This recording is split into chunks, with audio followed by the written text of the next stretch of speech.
ஆண்டவரும் உலக இரட்சகருமாகிய இயேசு கிறிஸ்துவின் இனிய நாமத்தில் யாவருக்கும் என் அன்பின் வாழ்த்துக்கள். அன்றைய தினமே இயேசு வீட்டை விட்டு வெளியில் சென்று ஏரிக்கரையில் அமர்ந்தார். ஏராளமான மக்கள் அவரை சூழ்ந்தனர். எனவே இயேசு ஒரு படகில் ஏறி அமர்ந்தார். மக்கள் ஏரிக்கரையோரம் அமர்ந்தார்கள். பிறகு உவமைகளின் மூலமாக இயேசு மக்களுக்கு பலவற்றையும் போதித்தார். இயேசு ஒரு விவசாயி விதைகளை விதைக்க போனான். அவன் விதைகளை தூவிய போது சில விதைகள் பாதையோரம் விழுந்தன. பறவைகள் வந்து அவை யாவற்றையும் தின்றுவிட்டன. சில விதைகள் பாறைகளின் மேல் விழுந்தன. அங்கு போதுமான அளவுக்கு மண் இல்லை. எனவே விதைகள் வேகமாக முளைத்தன. ஆனால் சூரியன் உதித்ததும் அவை கருகி போயின. ஆழமான வேர்கள் இல்லாமையால் அச்செடிகள் காய்ந்தன. இன்னும் சில விதைகள் முட்புதர்களுக்கு இடையில் விழுந்தன. களைகள் முளைத்து அந்த விதைகளின் செடிகள் வளராதவாறு தடுத்தன. சில விதைகள் நல்ல நிலத்தில் விழுந்தன. அந்நிலத்தில் விதைகள் முளைத்து நன்கு வளர்ந்தன.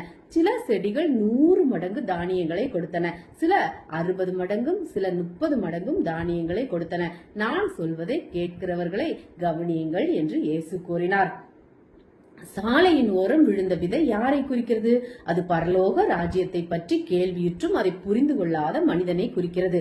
அவனது மனதில் விதைக்கப்பட்டவற்றை சாத்தான் கவர்ந்து கொள்ளுகிறான். பாறைகளின் மேல் விழுந்த விதை யாரை குறிக்கிறது? அது போதனைகளை கேட்டு உடனடியாக மகிழ்ச்சியுடன் ஏற்றுக்கொள்ளும் மனிதனை குறிக்கிறது. அவன் போதனைகளை தன் மனதில் ஆழமாக பதிய வைத்துக் கொள்வதில்லை. அவன் போதனைகளை தன் மனதில் குறைந்த காலத்துக்கே வைத்திருக்கிறான். போதனைகளை ஏற்றுக்கொண்டதினால் உபத்திரவமோ துன்பமோ ஏற்படும் பொழுது அவன் விரைவாக அதை விட்டுவிடுகிறான். முட்புதருக்கிடையில் விழுந்த விதை யாரை குறிக்கிறது? அது போதனைகளை கேட்டும் இவ்வுலக வாழ்வின் மீதும் பணத்தின் மீதும் கொண்ட ஆசையினால் போதனைகள் தன்னுள் நிலையாதிருக்க செய்பவனை குறிக்கிறது. எனவே போதனைகள் அவன் வாழ்வில் பயன் விளைவிப்பதில்லை. ஆனால் நல்ல நிலத்தில் விழுந்த விதை யாரை குறிக்கிறது? அவ்விதை போதனைகளை கேட்டு புரிந்து கொள்ளும் மனிதனை குறிக்கிறது. அத்தகைய மனிதன் வளர்ந்து சில சமயம் 100 மடங்கும் சில சமயம் 60 மடங்கும் சில சமயம் 30 மடங்கும் பலன் தருகிறான் என்றார். பிறகு இயேசு மற்றொரு உவமையின் மூலம் போதனை செய்தார். பரலோக ராஜ்யம் தனது வயலில் நல்ல விதையை விதைத்த மனிதனை போன்றது. அன்றைக்கு இரவில் அனைவரும் உறங்கிக் கொண்டிருந்தனர். அவனது பகைவன் வந்து கோதுமை விதைகளுக்கிடையில் களைகளை விதைத்து விட்டு போய்விட்டான். பிறகு கோதுமை விதைகள் முளைவிட்டன. செடிகள் முளைத்தன. ஆனால் அதே சமயம் களைகளும் முளைத்தன. அவனது வேலைக்காரர்கள் அவனிடம் சென்று, நல்ல விதைகளையே நீங்கள் உங்கள் வயலில் விதைத்தீர்கள், ஆனால் களைகள் எங்கிருந்து வந்தன என்று கேட்டார்கள். அதுக்கு அவன், ஒரு பகைவன் களைகளை விதைத்து விட்டான் என்றான். வேலைக்காரர்கள், நாங்கள் களைகளை நீக்க வேண்டுமா என்று கேட்டார்கள். அதற்கு அந்த விவசாயி, தேவையில்லை, ஏனென்றால் நீங்கள் களை எடுக்கும் பொழுது கோதுமை செடிகளையும் பிடுங்குவீர்கள். களைகளும் கோதுமையும் அறுவடை காலம் வரையில் ஒன்றாக வளரட்டும். அறுவடையின் பொழுது அறுவடை செய்பவர்களிடம்தான் முதலில் களைகளை தீயில் இடுகிறதுக்காக சேர்த்து கட்டுங்கள். பின்னர் கோதுமையை சேர்த்து என் களஞ்சியத்துக்கு கொண்டு வாருங்கள் என்று சொல்வேன் என பதில் சொன்னான். இயேசு கூறினார். பிறகு இயேசு மக்களுக்கு வேறொரு உவமையை கூறினார். பரலோக ராஜ்யமானது கடுகை போன்றது. ஒருவன் தன் வயலில் கடுகு விதையை விதைக்கிறான்.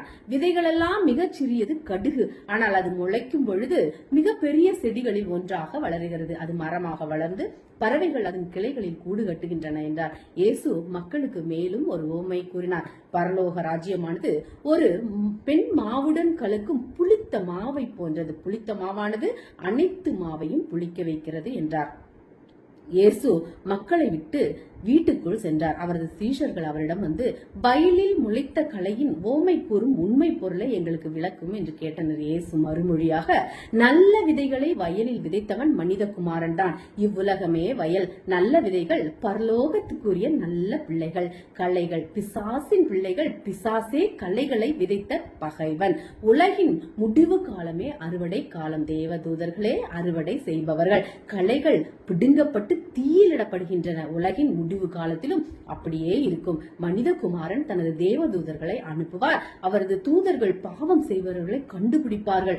அத்தூதர்கள் அவர்களை மனிதகுமாரனின் ராஜ்யத்திலிருந்து வெளியேற்றுவார்கள். அவர்களே அத்தேவ தூதர்கள் சூளையின் நெருப்பில் தள்ளுவார்கள். அங்கு அவர்கள் வேதனையால் கூக்குரல் விடுவார்கள். தங்கள் பற்களை கடிப்பார்கள். நல்ல மனிதர்கள் சூரியனை போல ஒளி வீசுவார்கள். அவர்கள் பிதாவின் அரசாட்சியில் இருப்பார்கள். என் வார்த்தைகளை கேட்பவர்களே, இதை கவனித்துக் கொள்ளுங்கள்.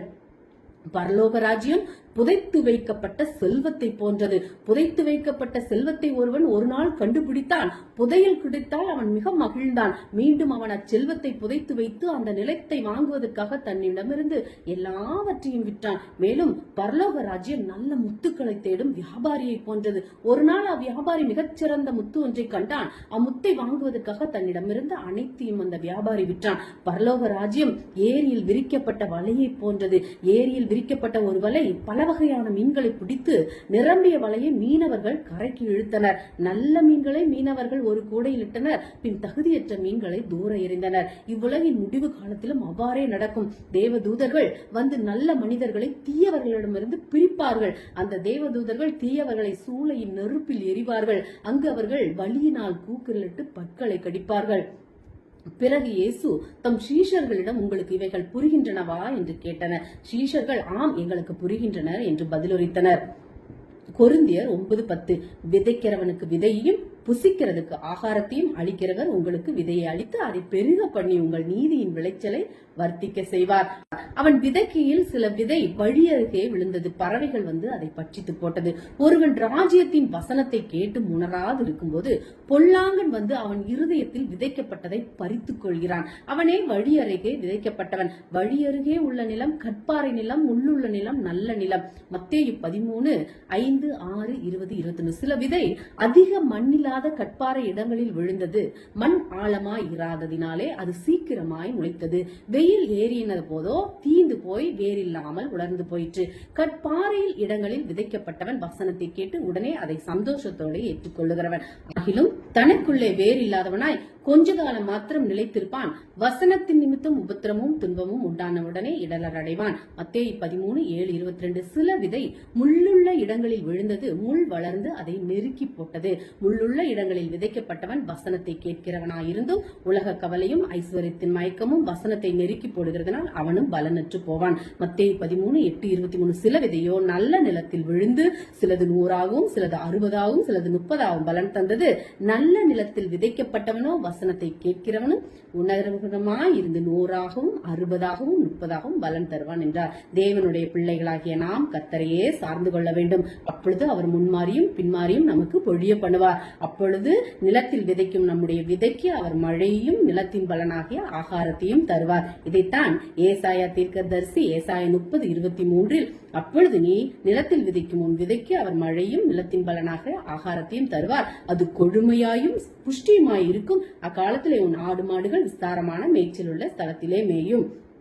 ஏசாயா 55:10-11 மாறியும் உறைந்த மழையும் வானத்திலிருந்து இறங்கி அவ்விடத்துக்கு திரும்பாமல் பூமியை நினைத்து அது முளை கிளம்பி விளையும்படி விதைக்கிறவனுக்கு விதையும் புசிக்கிறவனுக்கு ஆகாரத்தையும் கொடுக்கிறது. எப்படியோ அப்படியே என் வாயிலிருந்து புறப்படும் வசனமும் இருக்கும். அது வெறுமையாய் என்னிடத்துக்கு திரும்பாமல் அது நான் விரும்புகிறதை செய்து நான் அனுப்பின காரியம் வாய்க்கும்படி வாய்க்கும். அதை அனுப்பின காரியமாகும்படி வாய்க்கும் என்றார். எனவே எப்பொழுதும் நாம் கர்த்தரின் வார்த்தைகளையும் கட்டளைகளையும் கைக்கொண்டு கர்த்தரிடத்திலிருந்து ஆசீர்வாதத்தை பெறுவோம். பிதாவாகிய தேவன் 2000 வருடங்களுக்கு முன்பாக தன்னுடைய ஒரே குமாரனை விதைக்கிறவராக அனுப்பினார். குமாரனும் தன்னுடைய இரத்தத்தை தாராளமாய் விதைத்தார். இந்த உலகத்தில் இயேசு பிதாவின் வார்த்தைகளை நல்லவர்களுக்கு மட்டும் அறிவிக்காமல் பாவிகளுக்கும் கெட்டவர்களும் படித்தவர்களுக்கும் படிக்காதவர்களுக்கும் வேறுபாடில்லாமல் அறிவித்தார். அதே போல் நாமும் படித்தவர்களுக்கும் ஐஸ்வர்யவான்களுக்கும் சன்மார்க்கருக்கும் போய் மட்டும் சுவிசேஷத்தை சொல்லாமல் ஒதுக்கப்பட்டவர்களிடம் கைவிட்டப்பட்டவர்களிடம் ஏழைகளிடம் திக்கற்றவர்களிடம் எல்லா மக்களுக்கும் சுவிசேஷத்தை அறிவிக்க வேண்டும். இயேசு பிறந்தவுடன் தேவதூதன் எல்லா ஜனத்துக்கும் மிகுந்த சந்தோஷத்தை உண்டாக்கும் நற்செய்தியை உங்களுக்கு அறிவிக்கிறேன் என்று கூறியது போல இந்த நற்செய்தியை நாம் எல்லாருக்கும் அறிவிக்க வேண்டும். அது இன்று வரை கோடிக்கணக்கான மக்கள் ரட்சிக்கப்பட வழிவகுத்து கொண்டிருக்கிறது. சீஷர்கள் படிப்பறிவு இல்லாதவர்களாக பாமர மக்களாக மீன் பிடிக்கிறவர்களாக வரி வசூலிப்பவர்களாக தான் இருந்தனர்.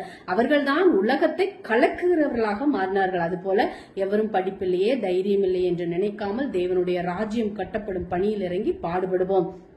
நாமும் நாம் இருக்கிற பட்டணத்திலே சுற்றி இருக்கிற கிராமங்களிலே தாராளமாக சுவிசேஷ விதைகளை விதைப்போம். ஆத்துமாக்களை அறுவடை செய்வோம். வீட்டு கூட்டங்களை ஆரம்பிப்போம். மரணத்தை ஜெயித்தவர் நமக்குள் இருக்கிறார். நம்மை கொண்டு திரளான ஜனங்களை கொண்டு வருவார். உன்னுடைய வாழ்க்கை பாவத்தில் அடிமையாயிருந்த நேரத்தில் நாம் இழந்துவிட்ட சக்தி தாளந்த அனைத்தையும் நாம் கிறிஸ்துவை ஏற்றுக்கொள்ளும் போது, நமது உள்ளத்தை நல்ல நிலமாக தேவனிடம் அர்ப்பணிக்கும் போது, நம்மிடத்தில் மீதம் என்ன இருக்கிறதோ அதை நான் ஏற்றுக்கொள்கிறேன் என்று ஆண்டவர் நம்மை ஏற்றுக்கொள்ளுகிறார்.